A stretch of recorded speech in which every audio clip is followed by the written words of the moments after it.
আসসালামু আলাইকুম।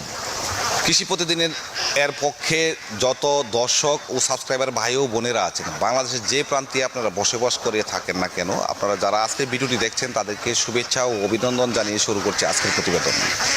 আজকের প্রতিবেদনের জন্য আমি আজকে চলে এসেছি বিসমিল্লাহ হ্যাচারির মালিক জনাব মোহাম্মদ আসাদুল ভাইয়ের কাছে। আসাদুল ভাই আমাদেরকে জানাবেন, আমার ডান পাশে দেখতে পাচ্ছেন এখানে অনেকগুলো হাঁস আছে। উনি যেহেতু হাঁস পালন করেন, ওনার আর কয়েকটি শেড আছে, সেখান থেকে উনি হাঁস বিক্রিও করে থাকেন। ওনার হ্যাচারি আছে, হ্যাচারি থেকেও হাঁস বিক্রি করে থাকেন, হাঁসের বাচ্চা বিক্রি করে থাকেন। তো ওনার কাছ থেকে আমরা গুরুত্বপূর্ণ একটা তথ্য জানার চেষ্টা করব। উনি ওনার তথ্য এবং ওনার অপিনিয়ন জানাবেন, এবং অরিজিনাল তথ্যগুলো আপনারা যদি মনে করেন এটাই ঠিক আছে তাহলে হয়তো ঠিক, আর যদি মনে করেন যে না আমার এটা থেকে মন ভরছে না তাহলে আপনার প্রাণী সম্পদে যোগাযোগ করতে পারেন। আর তার জন্য আমি আজকে যে জিনিসটি জানাবো সেই জিনিসটি হচ্ছে হাঁসের শরীর থেকে পাখনা এক হাঁস আরেক হাঁস খেয়ে ফেলছে। এই হাঁসের পাখনা খেয়ে ফেলার, ঠুকরিয়ে হাঁসের পাখনা খেয়ে ফেলার প্রতিকার সম্বন্ধে আমরা জানবো, আর কেন হয় সেটাও আমরা জানবো। তার জন্য আমরা কথা বলবো এই খামারির সাথে। তাহলে চলুন আমরা এই খামারের সাথে কথা বলি। এখনও পর্যন্ত যারা কৃষি প্রতিদিনকে সাবস্ক্রাইব করেনি তারা নিচে থাকা সাবস্ক্রাইব বাটনে ক্লিক করুন এবং পাশে থাকা বেল বাটনটি বাজিয়ে দিন।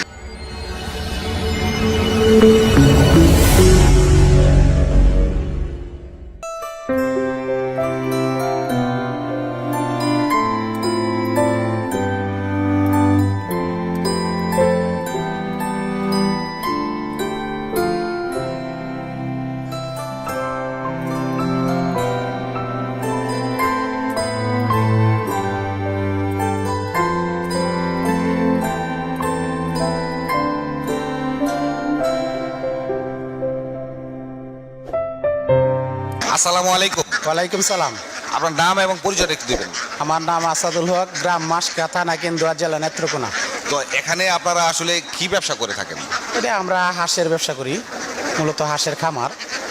একটা সুনামধন্য বড় খামার করে নিচ্ছি। বিভিন্ন লোকজন লইয়া এখানে খামার টামার দেখাশোনা করি, খোয়াই এবং বিক্রি দুটোটাই করি। আচ্ছা, আপনাদের তো হ্যাচারি আছে। জি, তো এই হ্যাচারি থেকে বাচ্চা তো সারা বাংলাদেশে বিক্রি হয়। সারা বাংলাদেশ। আপনার এই যে পাক খেয়ে ফেলে, এগুলো ছোট হাঁসেরও হতে পারে, বড় হাঁসের হতে পারে, আসলে কোন হাঁসগুলি হয়? আপনি তো একজন অভিজ্ঞ খামারি, তো সেক্ষেত্রে আমি দর্শকদেরকে জানাতে চাই কোন বয়সের হাঁসের বেশি এই ধরনের সমস্যা হয় এবং তার কেন হচ্ছে এবং তার প্রতিকার কীভাবে আমরা করব। বাচ্চাটা যখন একদিনের বাচ্চা থেকে বোর্ডিং করার পরে 45 দিনের পরে তাদের ডেনার পাখনাটা বাইরে। তাদের যদি দেখা গেছে ক্যালসিয়ামের অভাব থাকে, খাবারের অভাব থাকে, তাহলে একটার পাখনা আরেকটা ঠুকরায় খেলা। এই হলো তাদের রোগ। এরকম সমস্যা কি বড় হাঁসের হতে পারে? না, বড় হাঁসের হয় না। না হইলে ওইটার পাখনা, বড় হাঁসের তো পাখনা পরে পাখনা উঠে যায়, আর ওইটা যেটা বাইরে ওইটাই খেলা। এটা ছোট হাঁসের বেলায়, আমরা বড় হাঁসের বেলায় এই জিনিসগুলি দেখেছি। তো এই যদি এরকম হয়ে থাকে বড় হাঁসের বেলায়, সেক্ষেত্রে আমরা কি করণীয়? ওইটা বড় হাঁসের বেলা হয় না, তবে হইলেও তো এই একটু খাবারের ঘাটতি থাকে, ডিম পারতে পারতে তাদের ক্যালসিয়ামের অভাব হয়। খাবারটা ভালো করে দিলে আবার পুরোপুরি তার এই আগের শক্তিটা আয়া পরে এই পাখনাটা 1 সপ্তাহের ভিতরে উঠে যায়। তারপরে তারা আবার ডিমের জন্য প্রস্তুতি নিতে পারে। হ্যাঁ, ডিমের জন্য প্রস্তুত। তো আমি এই যে ক্যালসিয়ামের অভাবটুকু হচ্ছে তাদের, ক্যালসিয়ামের অভাবটা শুধু খাবার দিকে পূরণ করা যাবে না, তখন আমরা কোনো ওষুধ সেবন করাতে পারি না। ওইগুলো খাবারটা দিলেই ঠিক মতন খাবারটা দিলেই হয়, এবং একটা ভিটামিন মাল্টিভিট এইগুলা দিয়ে দিলেই চলে হয়ে যায়। দর্শক বন্ধুরা, এই যে হাঁসে ঠুকরি আরেকটা পাখনা খেয়ে ফেলছে, সেটা ছোট বাচ্চার হোক বড়, আমরা হাঁস পালন করছি এক একজনের এক এক নিয়মে, হাঁসের খাবার দিচ্ছি এক একজন এক এক নিয়মে, পালন পদ্ধতি এক একজনের এক এক রকম হবে, তাই স্বাভাবিক। আজকের এই প্রতিবেদনের মধ্যে হাঁস ঠুকরিয়ে পাখনা খেয়ে ফেলার যেই আক্রমণাত্মক যে চেষ্টাগুলো হাঁস করে থাকে, তা থেকে বাঁচার জন্য আপনাকে কিছু পদক্ষেপ গ্রহণ করতে হবে। সে পদক্ষেপ নিয়ে আজকে এই ভাইয়ের সাথে কথা বলেছি। এই ভাইয়া আমাদেরকে যে জিনিসগুলো জানালেন, বাচ্চার যে যখন 40-45 দিনে বাচ্চার পশমগুলি বের হয়, বাচ্চার পশম যখন বের হওয়া শুরু করে, তখনই কিন্তু আপনার একটা হাঁস আরেকটা হাঁসের শরীর থেকে পাখনাগুলো টান দিয়ে খেয়ে ফেলতেছে, ঠুকরিয়ে খেয়ে ফেলছে। তাদের শরীরে ক্যালসিয়াম এবং ভিটামিনের সমস্যা।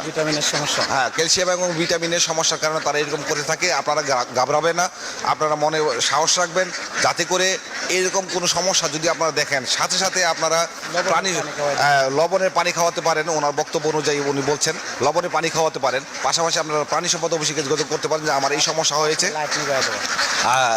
এটার জন্য হচ্ছে আমরা যে পালন পদ্ধতির মধ্যে আমরা কি কি পদক্ষেপ গ্রহণ করতে পারি? ওইটা যখন পাকনা টুকরা একা এলা লবণের পানি খাওয়াবেন, আর আপনার এই যে রাত্রে অন্ধকারে রাখতে হবে, লাইটটা নিভাই দিতে হবে, একটারে যাতে আরেকটা না দেখতে পারে আর কি।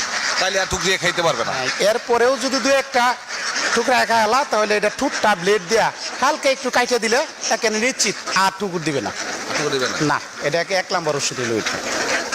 তাইলে ভাইয়া আমরা খামারির কাছ থেকে অনেক কিছু জানলাম। আর এই সমস্ত পালন পদ্ধতি সম্পর্কে এরকম তথ্যবহুল বা আলোচিত সমালোচিত বিভিন্ন ধরনের সমস্যা সম্বন্ধে যদি আপনি জানতে চান, তাহলে আমরা এই খামারির সাথে আমরা কথা বলতে পারি। আমরা নিচের ডিসক্রিপশনে আপনার মন্তব্যটি জানাতে পারেন যে আপনার চাহিদা কি, অথবা এই রোগের থেকে পরিত্রাণ পাওয়ার যদি ভিন্ন কোনো উপায় আপনার জানা থাকে, সেক্ষেত্রে তাও আপনারা উল্লেখ করতে পারেন। আর এই খামারি একজন হাঁস বিক্রেতা। আমরা সবাই জানি হ্যাচারি মালিক সাধারণত এই হাঁস বিক্রি করেন, কিন্তু উনি হাঁস কিন্তু কিনেন। উনি কিন্তু একটু আগে বলেন যে হাঁস উনি কেনা বেচা করেন। তো বেচা বুঝলাম, কেনাটা তো বুঝি নাই। আমরা যারা বাংলাদেশের বিভিন্ন অঞ্চলে হাঁস পালন করছি, একটা সময়ে গিয়ে আমরা হাঁস পালতে পারতেছি না আর্থিক অবস্থার সমস্যার কারণে, অথবা আমি বিদেশে চলে যাব, অথবা অন্য কোনো কাজকর্মে জড়িত হয়ে গেছি, অথবা দেখা গেছে লালন পালন করার জন্য লোক নেই। যে কোনো সমস্যার জন্য আপনি হাঁসটা বিক্রি করে দিতে যাচ্ছেন, সেখানে আপনার হাঁস 3 মাস হতে পারে, 4 মাস হতে পারে, 5 মাস হতে পারে, 6 মাস হতে পারে, 7 মাস হতে পারে। তখন ভালো মানের যে হাঁসগুলো আছে সেগুলো এনে অন্য একজন খামারিকে দেওয়া হয় যে আপনারা লালন পালন করেন। দর্শক বন্ধুরা, আমরা এই প্রতিবেদন করাকালীন এখানে আমাদের পিছনে একটি মসজিদ দেখতে পাচ্ছেন। সেই মসজিদ থেকে নামাজ পড়ে বেরিয়েছেন কয়েকজন মুসল্লি, তার মধ্যে আছেন এই মসজিদেরই একজন ইমাম সাহেব। এই ইমাম সাহেবের সাথে কথা বলবো, এলাকাবাসীর সাথে কথা বলবো। তাহলে চলুন এই হাঁস সম্বন্ধে তারা কি বলতে চায় তারা সেগুলো শুনি। আসসালামু আলাইকুম। ওয়ালাইকুম সালাম। আপনার নাম এবং পরিচয় একটু দেবেন। আমার ইসলাম উদ্দিন বুসরাজা ইমাম। আচ্ছা, তো এই যে এখানে আপনাদের সামনে মসজিদের সামনেই এত বড় একটা হাঁসের খামার এবং তাদের হাঁসের বাচ্চাও বিক্রি করে থাকেন, তো এই সম্বন্ধে আপনার কাছে কেমন লাগে, এটা যদি আপনি একটু মতামতটা বলতেন। হাঁসের খামার তো খুব ভালো। আবার এইগুলি যারা পুরাইতেছেন আবার পরিচালনা করতেছেন, এভাবে সারা বাংলাদেশে করলে তো অনেক উপকারিত হইতো, সবাই খুব সফলতা হইতো। এটা আমরা দোয়া করি রাষ্ট্রীয় হয়ে যাবে এগুলি চলিয়ে যা। আমি মোহাম্মদ মাসুদুর রহমান, আমি ওই এলাকারই একজন বাসিন্দা। দীর্ঘদিন ধরে দেখতেছি ওরা যে হাঁস পালন করতেছে, বিক্রি করতেছে, বাচ্চা চাষ করতেছে, আমাদের কাছে খুবই ভালো লাগছে।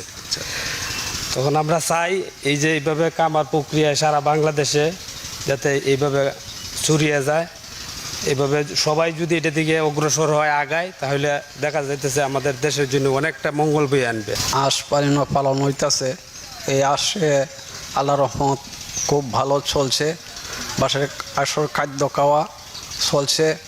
আর এই হাঁস উন্নত জিনিস তারা বাড়াইয়া দেয়, হ্যাঁ, এটা খুব আপনার ফালাতে খুব বেশি লাভ আছে, এই কারণে তারা অত টাকা পয়সা খরচা করে এই জিনিস পাল্টাছে। আজকের প্রতিবেদন থেকে যতটুকু শিখলেন, তা থেকে বুঝলেন, আমি আশা করব তা থেকে আমরা অনেক কিছুই সামনের দিকে অগ্রসর হতে পারবেন। এরপরেও প্রাণী সম্পদ কর্মকর্তারা আছেন, তাদের শরণাপন্ন হবে, তাদের কাছ থেকে এই ধরনের সমস্যা থেকে আমরা কীভাবে পরিত্রাণ পেতে পারেন সেগুলো জেনে আপনাদের হাঁসকে নিরাময় করবেন এবং সঠিকভাবে হাঁস পালন করে সামনের দিকে অগ্রসর হবেন। আপনি লাভবান একজন সবল খামারি হবেন এবং অন্যজনকে সবল খামারি হতে উৎসাহিত করবেন। সে আশা ব্যক্ত করে আজকের প্রতিবেদন এখানেই শেষ করছি। এখনও পর্যন্ত যারা কৃষি প্রতিদিনকে সাবস্ক্রাইব করেননি, তারা নিচে থাকা সাবস্ক্রাইব বাটনে ক্লিক করুন এবং পাশে থাকা বেল বাটনটি বাজিয়ে দিন। সাবস্ক্রাইব করলে আমার ভালো লাগবে এবং পরবর্তী ভিডিও বানাতে আমি উৎসাহিত হব। আর অলরেডি যারা আমার চ্যানেলটিকে সাবস্ক্রাইব করেছেন, লাইক, শেয়ার, কমেন্টস করে অন্যদেরকে দেখার সুযোগ করে দিয়েছেন, তাদেরকে জানাচ্ছি অন্তরের অন্তঃস্থল থেকে আন্তরিক ধন্যবাদ ও শুভেচ্ছা। পরবর্তী ভিডিও নিয়ে আবার আপনাদের সামনে হাজির হব। সে পর্যন্ত আপনারা ভালো থাকুন, সুস্থ থাকুন। আল্লাহ হাফেজ।